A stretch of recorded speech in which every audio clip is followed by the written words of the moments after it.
Merci beaucoup d'avoir cliqué dans cette vidéo. J'ai une quantité de nouveautés pour toi par rapport à notre chaîne. Tout d'abord, notre chaîne ne s'appellera plus Ministère Semel Konya, elle va s'appeler Shift FR. Et si tu ne comprends pas le sens de ça, j'expliquerai ça dans le futur, il n'y a pas de souci. Aujourd'hui, je vais aussi commencer quelque chose de nouveau dans le post-it. Parce que normalement, les post-it, ils se terminaient avec la fin de la vidéo. Mais là, on va commencer une série de 4 épisodes, étant aujourd'hui le premier épisode. On va analyser un fameux texte qui se trouve en Matthieu 18 et on va essayer de voir du verset 15 jusqu'au verset 18. Alors, 4 versets, 4 post-it. Si cela t'intéresse, le thème du pardon, alors cette série est vraiment faite pour toi. Le texte qu'on va lire aujourd'hui se trouve bien sûr en Matthieu 18 et au verset 15. Il nous dit comme ça. Si ton frère a péché contre toi, va et reprends-le seul à seul. Si t'écoutes, tu as gagné ton frère. Cette façon d'agir par rapport au pardon, je pense que la première fois que j'ai entendu ça, c'est quand j'étais dans l'école maternelle. Parce qu'en étant un enfant, des fois je faisais des bêtises, des fois oui, je faisais du mal aux autres enfants. Et les maîtresses avaient toujours ce dialogue avec nous. Ils nous disaient, voilà, tu l'as fait du mal, tu as menti, tu l'as blessé, tu l'as frappé. Donc, tu vas le demander pardon.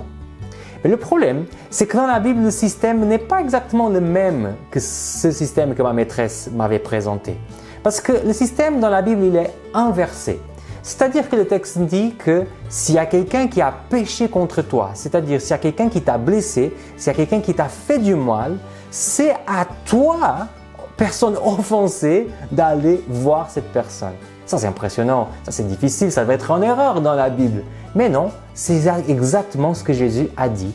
S'il y a quelqu'un qui t'a fait du mal, c'est à toi, personne offensée, personne maltraitée, d'aller parler avec cette personne. Mais pourquoi ça? Quel est le but? C'est déjà moi que je suis blessé, je dois encore parler à la personne? Mais c'est quoi cette histoire?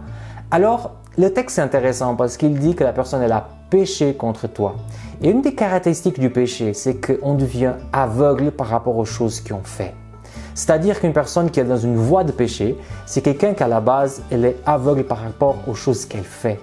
Et ce n'est pas tout le monde qui sait exactement les résultats et les conséquences de leurs actions.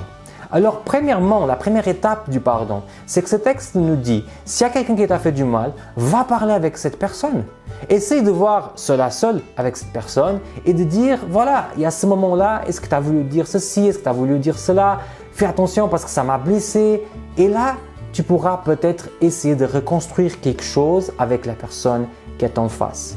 C'est intéressant parce que le texte dit que cette discussion fonctionne bien, tu as gagné ton frère. Et là, dans le sens de gagner le frère, moi je veux 2 interprétations. Premièrement, tu l'as gagné dans l'idée du salut. C'est-à-dire qu'il sort de la voie du péché, il va vers la voie du salut. Donc, pour le royaume des cieux, tu as gagné quelqu'un qui est à nouveau dans le chemin du salut. Mais j'apprécie plus la deuxième interprétation parce qu'elle est plus terre à terre, elle est plus là à notre portée. Tu as gagné ton frère, c'est-à-dire que là où tu avais un ennemi, maintenant tu as un ami. Là où tu avais une personne qui te donnait que des problèmes, qui te donnait que des mauvais sentiments, quand il était dans la pièce, tu pouvais que regarder lui et la situation.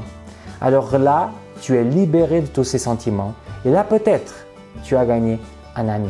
Ça c'est la merveille de cette démarche. C'est que tout d'abord tu commences avec un problème mais tu termines avec une réconciliation. S'il y a quelqu'un dans ta vie qui t'a offensé, qui t'a maltraité, que tu as fait, je sais pas, quelque chose de négatif, je t'invite vraiment dans une démarche de prière à aller vers cette personne et de parler. Ne pars pas juste comme ça, hein. Prie d'abord avec le Seigneur et après engage-toi d'aller parler avec cette personne.